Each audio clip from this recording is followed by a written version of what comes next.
Good morning friends, कैसे हैं आप लोग। उम्मीद करता हूँ सारे लोग अच्छे और स्वस्थ होंगे। आज हम लोग पढ़ेंगे उत्तरी अमेरिका। उत्तरी अमेरिका पढ़ने से पहले हम लोग यह देख लेते हैं कि अभी तक हम लोगों ने पढ़ा क्या है। सबसे पहले हम लोगों ने सातों महाद्वीपों के बारे में उनसे संबंधित छोटी छोटी बातों को अच्छे से समझा। उसके बाद हम लोगों ने यूरोप महाद्वीप पढ़ा। यूरोप महाद्वीप के बाद आज हम लोग पढ़ेंगे उत्तरी अमेरिका महाद्वीप और इसके बाद दक्षिणी अमेरिका महाद्वीप। उत्तरी अमेरिका महाद्वीप का मैंने मानचित्र बनाया हुआ है। जैसा कि आपको पता है, पश्चिम में प्रशांत महासागर और पूर्व में अटलांटिक महासागर होता है। किसके? उत्तरी अमेरिका के। पश्चिम में प्रशांत महासागर, पूर्व में अटलांटिक महासागर है। अब इस मानचित्र को हम लोग धीरे धीरे समझते हुए आगे की ओर बढ़ेंगे। उत्तरी अमेरिका महाद्वीप में 3 बड़े देश हैं। कौन कौन से? कनाडा, यूएसए यानी संयुक्त राज्य अमेरिका, फिर मैक्सिको। फिर से देखिए, कनाडा, यूएसए, मैक्सिको। सबसे पहले हम लोग शुरुआत करते हैं कनाडा से। ये आप देख रहे होंगे, ये डॉट डॉट जो मैंने बनाई हुई है, ये है रॉकीज पर्वत श्रेणी। दुनिया में सबसे बड़ी 4 पर्वत श्रेणी हैं। नंबर 1 एंडीज पर्वत श्रेणी, नंबर 2 रॉकीज पर्वत श्रेणी, नंबर 3 हिमालय पर्वत श्रेणी, नंबर 4 ग्रेट डिवाइडिंग रेंज। इधर देखिए, पहली एंडीज, दूसरी रॉकीज, तीसरी कौन सी है? हिमालय, फिर ग्रेट डिवाइडिंग रेंज। एंडीज पर्वत चोटी जो है, पर्वत श्रेणी है, यह दक्षिणी अमेरिका में पड़ती है। रॉकीज पर्वत श्रेणी उत्तरी अमेरिका में पड़ती है। हिमालय एशिया, हिमालय पर्वत श्रेणी एशिया में पड़ती है। फिर great dividing range Australia.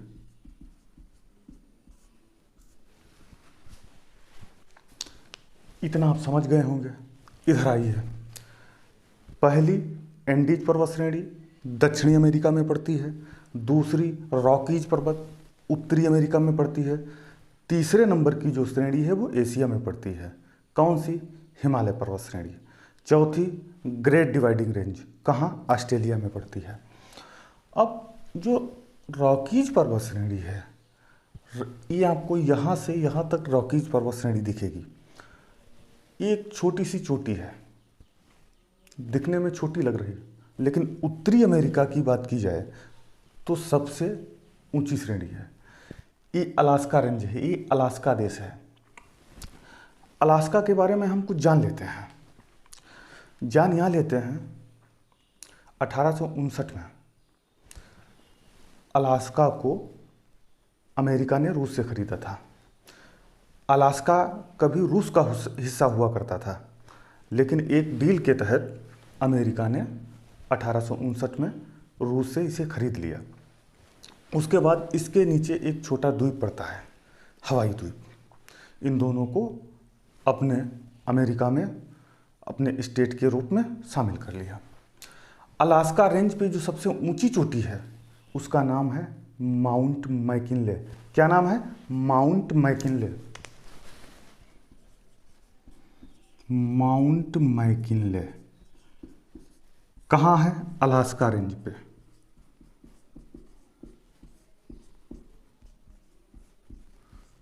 Alaska range पर। उसके बाद कनाडा में कुछ झीलें हैं, इनको हम देख लेते हैं। बी से ग्रेट बियर, एस से ग्रेट स्लेव, ए से अथावास्का, आर से रेंडियर, वी से Winnipeg. Great Bear, Great Slave, Athabasca, Reindeer, Winnipeg, ये झीलें हैं। ये आप देख रहे होंगे डॉट डॉट, ये मैकेंजी पर्वत श्रेणी है। कहाँ है? कनाडा में है। मैकेंजी पर्वत श्रेणी से यूकान नदी निकलती है और अपने जल को कहाँ गिराती है? बेरिंग सागर में। बेरिंग सागर कहाँ है? एशिया और अलास्का के बीच में ये जो आप देख रहे हैं, ये बेरिंग जल संधि है। आपसे सवाल पूछा जा सकता है, एशिया और अलास्का के बीच में कौन सी जल संधि है, या कौन सी जल संधि अलास्का और एशिया को अलग करती है? तब आपका जवाब होगा बेरिंग जल संधि। मैकेंजी श्रेणी से यूकान नदी निकलती है और अपने जल को बेरिंग सागर में गिराती है। उसके बाद ग्रेट स्लेव। ग्रेट स्लेव झील है, मीठे पानी की झील है। ये जितनी भी झीलें हैं सारी की सारी मीठे पानी की झीलें हैं। ग्रेट स्लेव से मैकेंजी नदी निकलती है, जबकि मैकेंजी श्रेणी से मैकेंजी नदी नहीं निकलती है, मैकेंजी श्रेणी से यूकान नदी निकलती है। ग्रेट स्लेव झील से मैकेंजी नदी निकलकर ब्यूफोर्ट सागर में अपने जल को गिराती है। फिर हम लोग देखते हैं अथावस्का, ये भी मीठे पानी की झील है। उसके बाद रेंडियर भी मीठे पानी की झील है। जैसा कि मैंने आपको बताया कि जितनी भी झीलें हैं सारी मीठे पानी की झीलें हैं, या ताजे पानी की झीलें कह सकते हैं। ये आप देख रहे हैं डॉट डॉट, ये 49वीं समांतर रेखा है जो कनाडा और अमेरिका की सीमा निर्धारित करती है। 49वीं समांतर रेखा के सबसे निकट कनाडा में विनिपेग झील है। विनिपेग झील के तट पर विनिपेग शहर बसा हुआ है, जिसे विश्व की गेहूं की मंडी के नाम से जाना जाता है। विनिपेग झील से ही एक नदी निकलती है जिसका नाम है नेल्सन नदी। देखिए, ये नेल्सन नदी निकली हुई है और अपने जल को हडसन की खाड़ी में गिराती है। उसके बाद जैसा कि मैंने आपको बताया, ये 49वीं समानांतर रेखा है, या 49वीं अक्षांश रेखा भी कह सकते हैं। ये यहाँ तक है।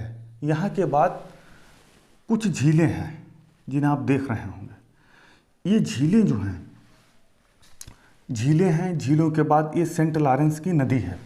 हम कह सकते हैं अमेरिका और कनाडा की जो सीमा निर्धारित होती है वो किसके द्वारा?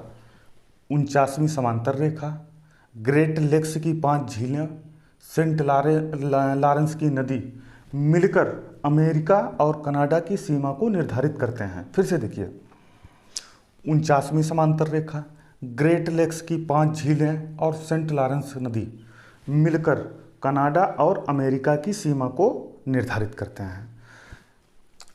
ये जो एरिया है 5 झीलों का, इसको ग्रेट लेक्स की झीलें बोला जाता है। इसको ग्रेट लेक्स की झीलें बोला जाता है। ये जो सुपीरियर झील है इसको ताजे पानी की झील बोला जाता है। उसके बाद ह्यूरन, ईरी, ओंटारियो, एक और नदी है जो पूरी तरीके से अमेरिका के क्षेत्र में है। जैसे विनिपेग झील पूरी तरह से कनाडा के क्षेत्र में है, उसी तरह से मिशिगन झील अमेरिका के क्षेत्र में है। क्योंकि ये आपकी 49वीं समांतर रेखा, झीलें, सेंट लॉरेंस की खाड़ी, ये आपकी दोनों देशों की सीमा निर्धारित करते हैं। और सीमा के अंदर मिशिगन है, इधर सीमा के अंदर विनिपेग है।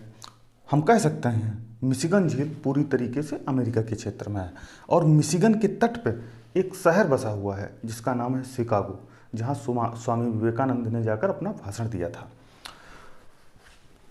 ईरी और ओंटारियो के बीच में नियाग्रा जलप्रपात है, और इस नियाग्रा जलप्रपात से जो बिजली उत्पन्न होती है उसका उपयोग दोनों देश यानी कनाडा और अमेरिका करते हैं। फिर मैंने अमेरिका में ही कुछ नदियां बनाई हैं, इन नदियों को समझ लेते हैं। एक कोलंबिया का पठार है, एक कोलोराडो का पठार है। रॉकीज पर्वत पर ही कोलंबिया के पठार से कोलंबिया नदी निकलती है, और कोलंबिया नदी पर 2 बांध बने हुए हैं। परीक्षा के लिहाज से काफ़ी महत्वपूर्ण है, कई बार परीक्षाओं में पूछे भी गए हैं। वो 2 बांध कौन कौन से हैं जो कोलंबिया नदी पे बने हुए हैं? नंबर 1, बोल विले बांध। कौन? बोल विले बांध। देखो इधर, जैसे मान लो ये कोलंबिया नदी है, ये 2 बांध बने हुए हैं। पहला बोल विले, ये बोल विले बांध हो गया। दूसरा ग्रांड कूली बांध, बोल बिले बांध, ग्रांड कूली बांध किस नदी पर है? कोलंबिया नदी पर है। अब हम लोग देखते हैं कोलंबिया नदी की जो सबसे लंबी नदी है, मिसिसिपी। मिसिसिपी के बारे में जान लेते हैं। लेकिन मिसिसिपी के बारे में जानने से पहले मैंने आपको ये जो ग्रेट लेक्स का एरिया है इसके बारे में थोड़ी बात चर्चा कर लेते हैं। ये शीतोष्ण कटिबंधीय एरिया है। इन 5 झीलों का जो क्षेत्र है वो शीतोष्ण कटिबंधीय क्षेत्र है। यहाँ पे गन्ना, मक्का की खेती बहुतायत मात्रा में की जाती है। यहाँ का जो मक्का या गेहूँ होता है वो हमारे यहाँ मक्के और गेहूँ की तरह नहीं होता है। यहाँ मक्के का दाना मोटा मोटा होता है, अपने यहाँ से कई गुना ज़्यादा मोटा होता है। गेहूँ का भी दाना मोटा होता है। अपने यहाँ जो मक्के का कलर होता है वो येलो कलर का होता है, हल्का येलो होता है। लेकिन यहाँ जो मक्का होता है वो रेड कलर का होता है। यहाँ के मक्के को अधिकतर लोग अपने पशुओं को खिलाते हैं और अच्छा खासा दूध देते हैं। वो हमारे यहाँ की तरह के जानवर नहीं हैं। वहाँ पे जानवर भी उसी वैरायटी के हैं, क्योंकि हमारे यहाँ 10 लीटर 15 लीटर गायें और भैंसें दूध देती हैं। वहाँ पे 30 लीटर 40 लीटर 45 लीटर गायें और भैंसें दूध देती हैं और उसी तरह से उनको चारा खिलाया जाता है उच्च क्वालिटी का। ये जो अब हम लोग नदियों की बात करेंगे। मिसिसिपी नदी है, अमेरिका में मैनीटोबा झील से निकलती है। कहाँ से निकलती है? मैनीटोबा झील से। कौन सी नदी? मिसिसिपी नदी। 14 राज्यों में प्रवाहित होते हुए अपने जल को मैक्सिको की खाड़ी में गिराती है। अब मिसिसिपी नदी, आपसे सवाल किया जाता है अमेरिका में ऐसी कौन सी नदी है जो पक्षीपाद डेल्टा बनाती है? तो वो कौन सी नदी है? मैक्सिको नदी है। देखो इधर रॉकीज पर्वत से एक नदी निकल कर आती है, मिसौरी नदी, और वो मिसिसिपी नदी से मिल जाती है। जहाँ पर ये दोनों एक दूसरे से मिलती हैं वहीं पर एक क्या बनाती हैं? पक्षीपाद डेल्टा बनाती हैं। आगे चलकर मिसिसिपी की ये जो घाटी है कपास की खेती के लिए बहुत उपयोगी है। मिसिसिपी से ही एक नदी निकलती, ओहायो, जो पूर्व की ओर जाती है। ओहायो से फिर एक छोटी सी नदी निकलती है जिसका नाम है टेनेसी नदी। हम कह सकते हैं ओहायो और टेनेसी नदी मिसिसिपी की सहायक नदी हैं। मिसौरी भी मिसिसिपी की सहायक नदी है। उसके बाद ये रॉकीज पर्वत है। रॉकीज पर्वत से ही एक नदी निकलती है, रियो ग्रांडे नदी, और मैक्सिको की खाड़ी में अपने जल को गिराती है। रॉकीज पर्वत श्रेणी और रियो ग्रांडे नदी मैक्सिको और अमेरिका की सीमा तय करते हैं। ये इधर मैक्सिको देश है, इधर अमेरिका है। बीच में जो सीमा निर्धारित होती है रियो ग्रांडे नदी और रॉकीज पर्वत के जरिए निर्धारित होती है। एक ग्रांड कैनियन है, घाटी गार्ज कैनियन। जब नदी अपनी युवावस्था में होती है तब वह घाटी बनाना शुरू करती है। उसके बाद जब नदी अपनी युवावस्था से आगे बढ़ती है तब वो गार्ज बनाती है। जैसे ये घाटी बनाई नदी ने बह रही बहाव के साथ। इसमें धीरे धीरे घाटी क्या है, ये घाटी एक बड़ी घाटी के रूप में बदल जाती है। तब इसको हम क्या कहते हैं? गार्ज कहते हैं। धीरे धीरे नदी अपनी मिट्टी को काटती रहती है और एक बड़ा कैनियन बना लेती है। इस तरीके से आपने पहाड़ों के बीच में देखा होगा, पूरा पहाड़ कट के और बीच में नदी बह रही होती है, लेकिन नदी का बहाव बहुत स्लो होता है क्योंकि नदी अपनी प्रौढ़ावस्था में होती है। और जब तक नदी प्रौढ़ावस्था में पहुंचती है तब उसकी जो है गति जो है वो स्लो हो जाती है। वी आकार की घाटी, अगर यही रूप बड़ा हो जाता है गार्ज, आगे चलकर कैनियन, तो एक दूसरे से रिलेटेड हैं। युवावस्था में नदी वी आकार की घाटी बनाती है और जब ये वी आकार की घाटी बड़ी हो जाती है इसी को हम गार्ज कहते हैं। जब बहुत बड़ी हो जाती है, पर्वतों को काटकर इस आकार में घाटी बदल जाती है, तब उसको हम कैनियन कहते हैं। क्या कहते हैं? कैनियन कहते हैं। तो विश्व का सबसे बड़ा कैनियन कहाँ है? अमेरिका में है, कैलिफोर्निया की खाड़ी के पास। अगर कोलोराडो नदी कैनियन बनाती है तो हम अनुमान लगा सकते हैं कि यह नदी काफ़ी पुरानी है। उसके बाद एक कैलिफोर्निया की खाड़ी है, यहाँ पे सैन फ्रांसिस्को और सैंडियास शहर स्थित है। ये पूरा कैलिफोर्निया का क्षेत्र है। कैलिफोर्निया अमेरिका का सबसे पश्चिमी राज्य है और इसी राज्य में सैन फ्रांसिस्को और सैंडियास शहर बसे हुए हैं। ये जो आपने खुला हुआ क्षेत्र देखा है, इसको गोल्डन गेट कहते हैं, क्योंकि यहाँ ये पूरा एरिया यहाँ का धंस गया और संकरा सा रास्ता अमेरिका के अंदर बन गया। ठीक है, ये जो एरिया धंसा हुआ है, यहाँ पे बहुत सारे खनिज निकाले जाते हैं। पेट्रोलियम हो गया, तांबा हो गया, चांदी हो गया, बहुत सारे खनिज निकाले जाते हैं, तेल भी निकाला जाता है और सैन फ्रांसिस्को की रिफाइनरी में रिफाइन किया जाता है। ये भूकंप रोधी ये क्षेत्र है। दुनिया में सबसे ज़्यादा तीव्रता के साथ यहाँ पे भूकंप आते हैं। यहाँ पे जो मकान बनाए जाते हैं वो भूकंप रोधी मकान बनाए जाते हैं। ठीक है, एक पिक्चर भी बनी है सैंड्रियास, आप उसे देख भी सकते हैं। उसके बाद हाँ, इस भाग को, ये जो संकरा सा भाग बन गया, इसको गोल्डन गेट बोला जाता है। फिर हम लोग बात करेंगे, ये जो डॉट में आप देख रहे हैं, ये पेंसिल्वेनिया है। पूरे उत्तरी महाद्वीप में सबसे पहले तेल का कुआं पेंसिल्वेनिया में ही खोदा गया था। कहाँ? पेंसिल्वेनिया में खोदा गया था। उसके बाद ये न्यू फाउलैंड द्वीप है, इसके बगल में Grand Bank, Saint Pierre Bank और एक जॉर्ज बैंक। ये बैंक क्या है? ये तट होते हैं, मछली पकड़ने के तटों को ही ग्रांड बैंक बोला जाता है। अब इनके बारे में ऐसे समझें, उत्तरी अमेरिका में जैसे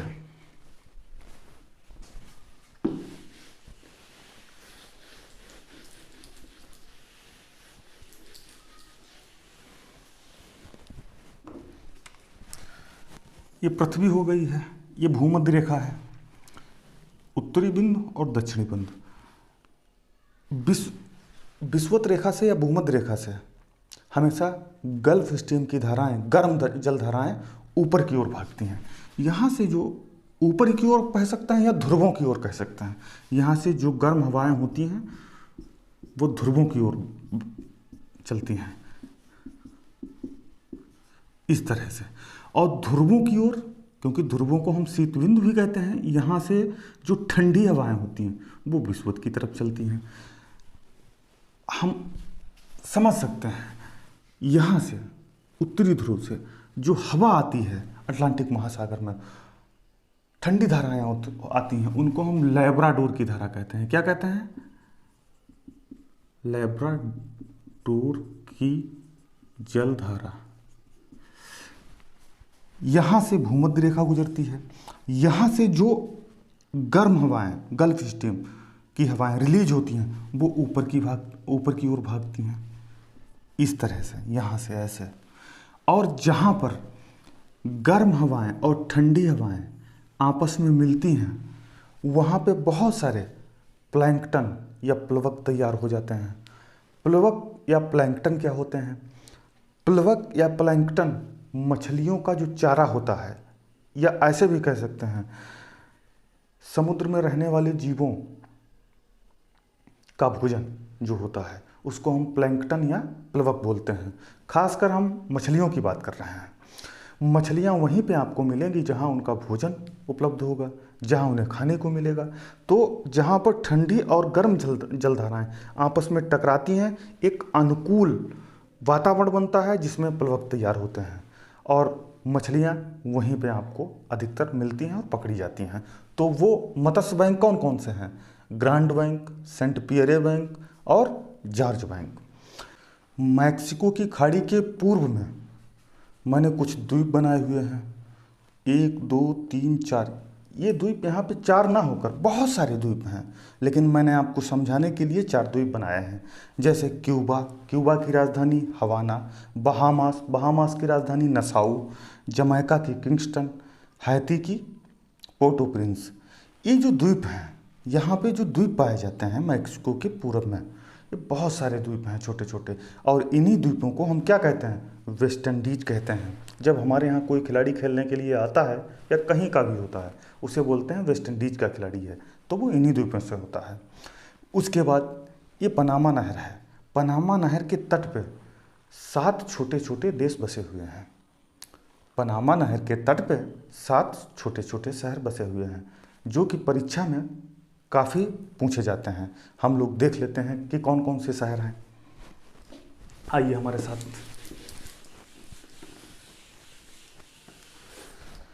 पहला एल साल्वाडोर, दूसरा कास्टारिका, कास्टारिका, तीसरा निकारागुआ, चौथा ग्वाटेमाला, पांचवा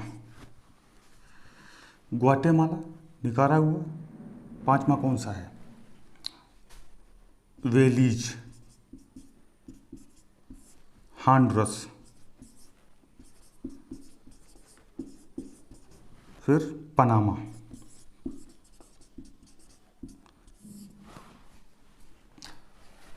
एल साल्वाडोर, देखो इधर, जैसा मैंने आपको बताया 1 2 3 4 5 6 7, यह पनामा नहर है। पनामा नहर पर ही पनामा जल संधि है।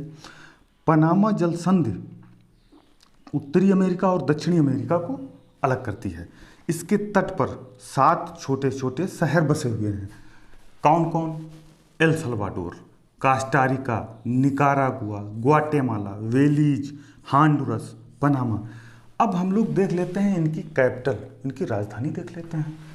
एल साल्वाडोर की हो जाएगी सान साल्वाडोर, सान साल्वाडोर। कास्टारिका की जो राजधानी है सान जोन्स है। निकारागुआ की मानागुआ, ग्वाटेमाला की ग्वाटेमाला सिटी, वेलीज की वेल्मोपैन, हांडुरस की टेगुसिगल्पा, पनामा की पनामा सिटी। ये 7 शहर हमने देख लिए हैं और उनकी राजधानियों पे चर्चा कर ली है। अब आइए इधर, ये जो क्षेत्र है कनाडा के उत्तर में, हमको पता है कनाडा उत्तरी ध्रुव के पास है। उत्तरी ध्रुव के पास होने के कारण यहाँ पे बहुत ज़्यादा बर्फ पड़ती है, बहुत ज़्यादा ठंडा प्रदेश है, और प्रशांत महासागर से लेकर अटलांटिक महासागर तक यहाँ पर बहुत सारे वन पाए जाते हैं, और इस क्षेत्र को टुंडा प्रदेश बोला जाता है। इस टुंडा प्रदेश में बहुत सारे वृक्ष, जैसे देवदार हो गया, चीड़ हो गया, स्प्रूस हो गया। देखो इधर,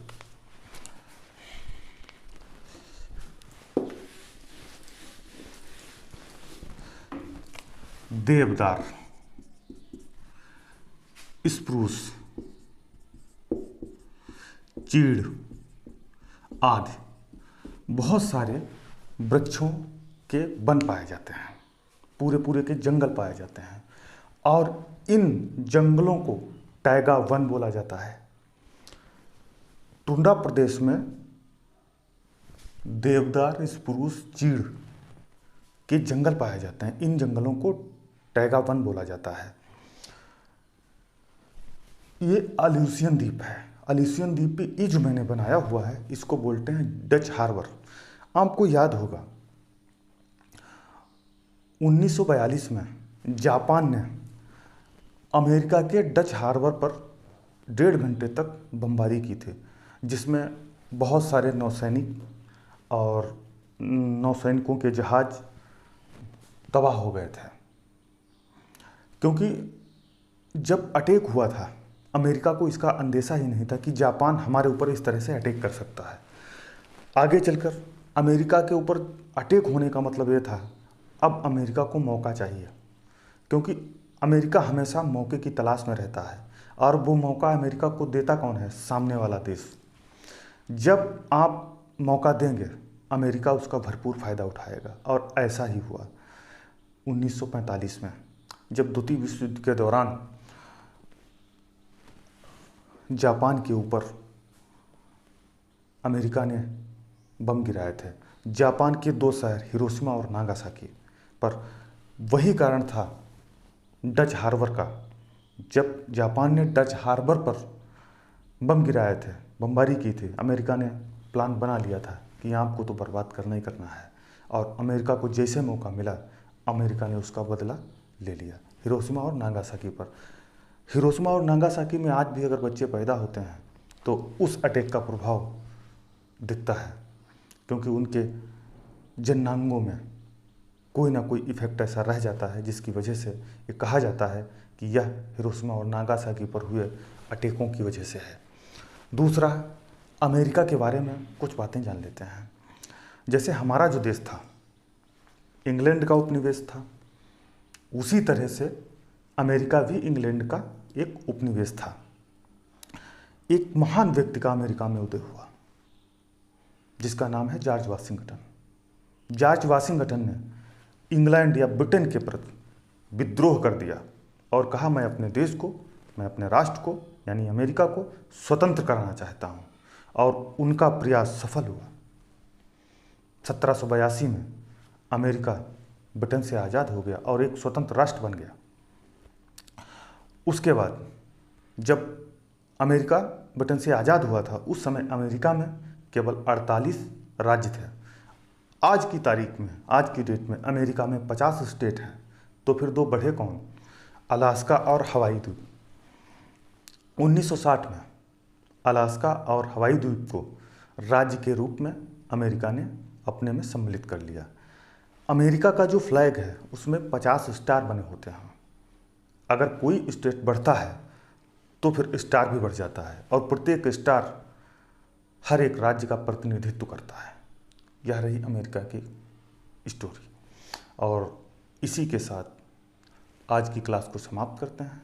धन्यवाद।